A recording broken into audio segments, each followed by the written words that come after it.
Chapter 1. A Turn for the Worse. It was 5 a.m., and Noah Sr. was walking out the door, heading to work as he did every morning. Tyra, who was 15, was sound asleep. Her brother Junior, who was 13, was awake but pretending to sleep. He was hoping their mother would oversleep and would forget to get them up for school. But as usual, 30 minutes after their father walked out the door, they heard their mother, Diane, rumbling through the kitchen, starting breakfast. They knew then it was hopeless. By 6 a.m., she was knocking on bedroom doors and yanking covers off of her two teenagers.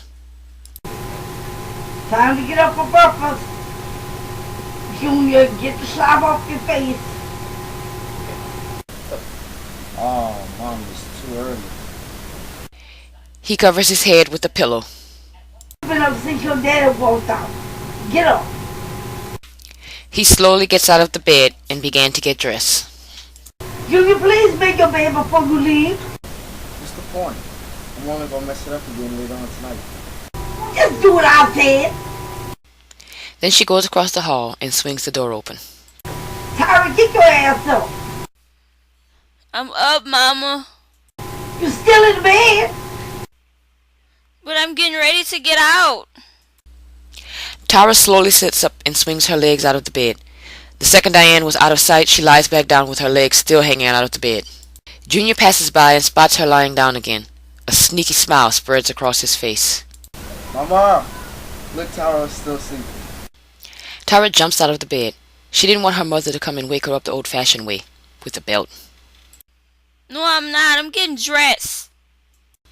Tara had got up so fast she caught a dizzy spell. When he cleared up, the first thing she saw was her brother. He was in the doorway, laughing and pointing at her. She took a pillow and threw it at him. 20 minutes went by. Junior came into the kitchen and piled about 4 pancakes on his plate and drowned it with syrup. Diane was at the sink washing her skillet that she had used to cook the pancakes. Tara was in the bathroom brushing her teeth when they all heard the phone ring. Diane walks into the living room and answers it. Hello? Oh, God! Tara looked out of the bathroom door. She came into the living room with the toothbrush still in her mouth. Mama, what's wrong? Junior stopped eating and looked over the kitchen bar at his mother. Mama, what's going on? Diane hung up the phone. We need to get to the hospital. Something wrong with your father. When they got to the hospital, they saw Noah's brother, Brad. He was walking slowly with his head down and tears in his eyes. They ran up to him. Brad, where Noah? Is he okay? He didn't make it, Doc. What does that mean, you didn't make it? What happened? What's going on? Brad puts his hand on Junior's shoulder. Calm down, son. Junior jerks his shoulder away from his uncle. The doctor said it was a heart attack. Diane began crying again.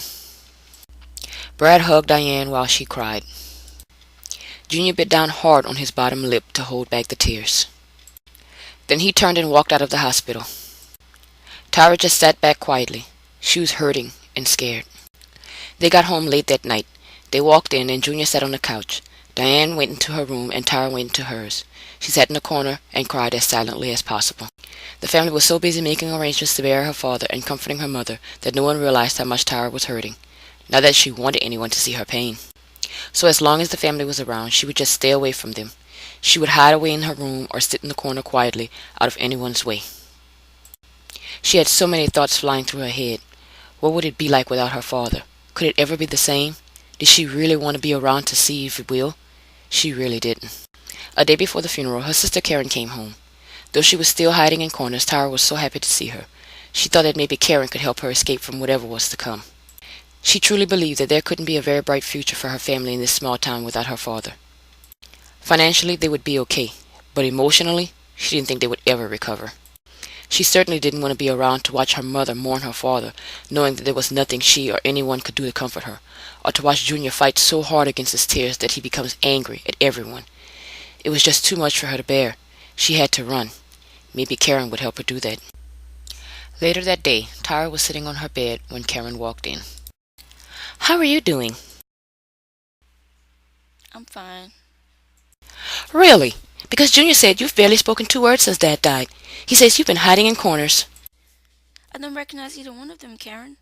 Mama feels like half of her heart is gone. She's walking around sometimes like she doesn't know what to do with herself. It's like she's a zombie. And Junior, he's been so hostile, so angry with everyone. It's like he's looking for someone to blame. They are hurting. You're not acting like yourself either, Tara. Just like you have noticed it in them, they have noticed it in you. What is on your mind? Tara hesitated. She put her head down. Kara sensed that she had something to say. What is it? I want to go live with you. Tara, I don't want to be here anymore. Not without Daddy. Please, Karen. I don't think I can deal with this. Not here. It's like I'm smothering. I need to get away and breathe. are you sure, Tara? I mean, I don't have much. I'm still in school, and DC is a big city. It's a lot different from here. I don't care. Okay, I'll talk to Mom after the funeral tomorrow and tell her I'm taking you with me when I leave. Karen spoke to her mother and told her everything Tara said. Diane understood what her baby girl needed. 2 days later, they were on a bus heading to DC.